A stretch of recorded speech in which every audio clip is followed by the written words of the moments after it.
So, starting off today with the main topic, or the main thing I want to go over today, with obviously, now that we understand from the UK government, for example, that we are potentially going to be having, as we talked about last time in the episode that went out last night, potentially going to be having thousands of literal Taliban coming into the UK because of the data breach and because of the resettlement scheme that we have going on now. So we literally have, and we talked about last time, how the government in Iran, the mullahs, are trying to exploit North African asylum routes to get more fighters to the UK. It was like the government in Iran and all of these other terrorist proxies that they govern, if you will, are trying to globalize the intifada, quite literally, are trying to export their terrorism to our countries because they hate us and everything that we stand for. And our government is all too keen to bring them here, maybe because they see them as additional votes more than anything. But this is another example, ladies and gentlemen, of the kind of people that are coming here. I know you shouldn't necessarily tar everybody with the same brush and stuff like that, but if you know some things about what a person believes, you can, like what they believe is right and wrong, what they believe the authority is in the world, or stuff like this, right? You can make some assessments. You can make some assessments on how they're going to react to certain things, how they're going to view you, how they're going to view your children, how they even view their own family, and things like this. And we're increasingly showing more and more and more. We're getting caught up in cult mentalities in the world recently, in this, because everybody's so scared, right? Because everybody's so scared. And I fully understand that. Because I'd be lying if I said that I wasn't as well. But this is a story which came across my X feed, and I actually left a comment under Inspiring Philosophy's post where he was talking about the death penalty for apostasy in Islam and stuff like that, where this is a case that came out of Uganda. 2 days ago, this was put up on Jihad Watch by Robert Spencer. And as long as I don't forget, guys, you'll find the links for all these in the show notes or descriptions down below as well. In Uganda, there was a Muslim convert to Christianity who was killed by his relatives after they broke into his home, found him praying with a Bible, and they murdered him. They stabbed him to death. So the death penalty for apostasy in Islam is part of Islamic law. So when you hear about all these people that now want to bring Islamic law into Britain, which literally, by the way, ladies and gentlemen, there's now been a British government advertised job for Shariah law administrator. So actually, I'll bring this up on screen first for you before I read any more of this article, because it's so important to talk about now. It's got to the point now where this is, you know, make or break, basically. So this is the kind of thing that I'm talking about here, ladies and gentlemen. Shariah law administrator, posting date 24th of July this year, 23,500 per year, full-time. Closing date, my birthday this year. Jesus Christ, that's kind of fitting. That's weirdly fitting. For Manchester, in the Manchester Community Centre. So literally now, our government, which, by the way, pretender of the faith, Charles, right, is what I'm calling him now. I call him the Grand Mufti of Westminster, the Grand Mufti of London, the Grand Mufti of,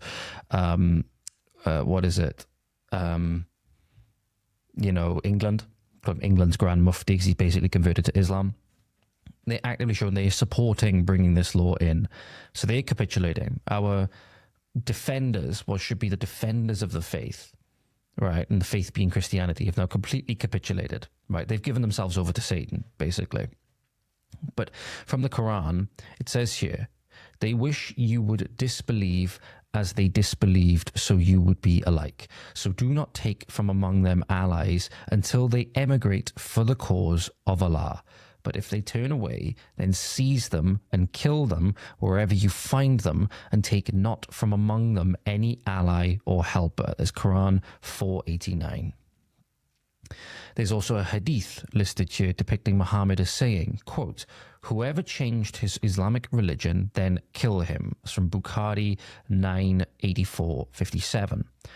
So the death penalty for apostasy, and Muslims say this. It was a really interesting conversation that happened between Robert Spencer, the person who wrote this, and I've forgotten his name. He goes by Brother Rashid, I believe he goes by on X, and Daniel Hakikachu, or Daniel Hapikachu, as I call him, and another popular Muslim apologist. I'm not sure who it was, on Patrick Bet-David's podcast a good while ago. I think it was about a year or two ago.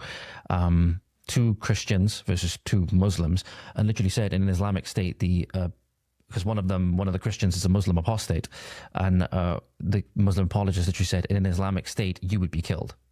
And they support that. So they are perfectly open about this. They are proud of this. So you now see that our government and things like that are now trying to make this more normalized in our society. You know, most people, because they're weak in this country, they're weak in terms of their principles and morals, because they don't really have any. They'll convert with, you know, just to save their lives.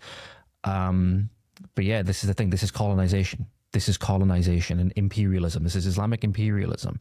But the thing that happened in Uganda recently, which is very, very sad to see, ladies and gentlemen, to say the least. So reported in the Morning Star News, July 22nd of this year, Muslim relatives of a new Christian break into home and kill him. So this is from Nairobi in Kenya, the Morning Star News is, but I believe it's relating to an incident that happened in Uganda. As I said, Muslim relatives of a Christian convert in eastern Uganda on Friday, so this is from July 18th, this incident happened, forced their way into this gentleman's locked home and killed him, stabbed him to death.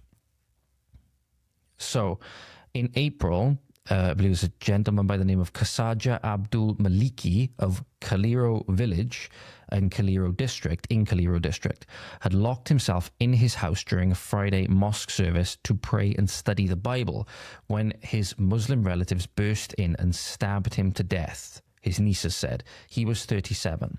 He was unmarried and had began receiving questions from his family members about his absence from mosque prayers earlier this month. He responded, obviously he's not going to be open and tell people, even though, you know, some people say that it's always immoral to lie in these things, but he responded that he was getting training as a welder. A week before his death, however, he was spotted leaving a church premise, and a Muslim neighbor informed his relatives. So then at 3 p.m. on the Friday, relatives heard Maliki praying inside his house in the name of Isa, or in the name of Jesus, petitioning Isa to save the family members who he was praying for his family. Because obviously this is going to be a grave insult to his family. They burst into the house. They they heard this strange way of praying they heard, and they found the house locked. They managed to get inside. They found him praying with the Bible placed beside him. They picked up the Bible and tore it into pieces, and then they were so angry they shouted the Islamic slogan Allah Akbar and began striking Maliki with kicks and blows. Soon more members of the family arrived with knives and sticks, led by her father, which I believe in this case would be his brother. I believe it would be, because this is his niece recounting this, so it would be his brother, would it not? Kalimu. And then a sharp knife pierced him through his chest, and I believe it was actually this Kalimu gentleman that delivered that killing blow. So these people, at least in our countries, if a person decided to leave Christianity, for example, or if a person decided to convert to Christianity, for example, in areas where we just have the regular British person, right, that's either more of like a liberal, laid back, agnostic kind of person, or even people who are more religious in certain elements, right, you very likely not going to get killed for this. But this happens very frequently. This happens very frequently because the death penalty is for apostasy in Islam. At least, if you leave Christianity, for example, you're not going to have roaming bands of Christians coming and killing you. That's not actually what the religion is about, despite that that's what people have tried to use misrepresentation of the Crusades to say that, right? And stuff like that. But this is indicative of the problem that the government are importing to our countries. To ask yourself seriously. Get rid of all of the things that come along with thinking about these topics. All of the struggle sessions you've been put through. This is racist. This is Islamophobic, which is a term designed to deliberately exploit your ignorance and your empathy to do exactly this. So get rid of the Islamophobic stuff. Get rid of the transphobic stuff.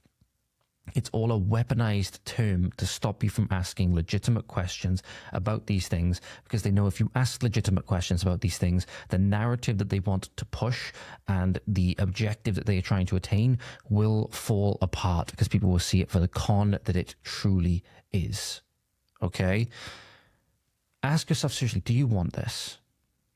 Do you want this? Do you want all the incidents I've talked about before, where we've talked about Islamic honor killings in the Netherlands, in America even, this is happening now? Ask yourself, do you want this in your communities? If you don't, we need to be on the same team. If you don't want this, we need to be on the same team. Because if we're not, the next government coming in, which is likely going to be some sort of Labour-plied coalition, which is the prospect of which is absolutely terrifying for me, is going to usher in more of this. Make no mistake, the people implied are extremists on this side of the aisle. Make no mistake about it. But you're going to get more things like this as well. You're not going to get more things just happening within these people's families that are completely preventable. You're going to get things like elderly women being attacked in church, for example, which happened recently. I believe this. I'm just trying to figure out where this is from. I don't actually know where this is from. Here we go. So this is from Nebraska. I believe this is from America. Here we go. So this is from Nebraska in America. Security footage shows a 72-year-old woman assaulted and robbed inside Nebraska church. People are searching for suspects after the elderly woman was attacked on Sunday. This was 10 years ago. This article was posted 10 years ago. But this is, again, an example of what's going to happen the more and more of these people come here. And sorry, guys, it doesn't make you racist to say this. It doesn't make you a bad person to say that you're concerned about this. That's the biggest thing. It doesn't make you a bad person to say that you're concerned about this. Say that you don't want this happening to your grandmother or your mother, for example. Even if it's not in church, it could be in their home, like we saw in Saga Prefecture in Japan on the last episode. If you don't want this, that's okay. That makes you a good person. So here you go. Here's the footage for you. So you can see she's just standing here. The two migrants come in, and one of them physically assaults her, punches her in the face, and leaves her on the ground. Truly, truly awful. You're not a bad person, ladies and gentlemen, if you say you don't want this. So again, if you missed it, if you happen to miss it, two young males come in to the church, two migrant males. One of them steals something, it looks like a purse, and the other one punches her in the face as hard as he can. Truly, truly awful. You're not a bad person if you say you don't want this in your communities. You're not a bad person if you say you don't want this in your communities.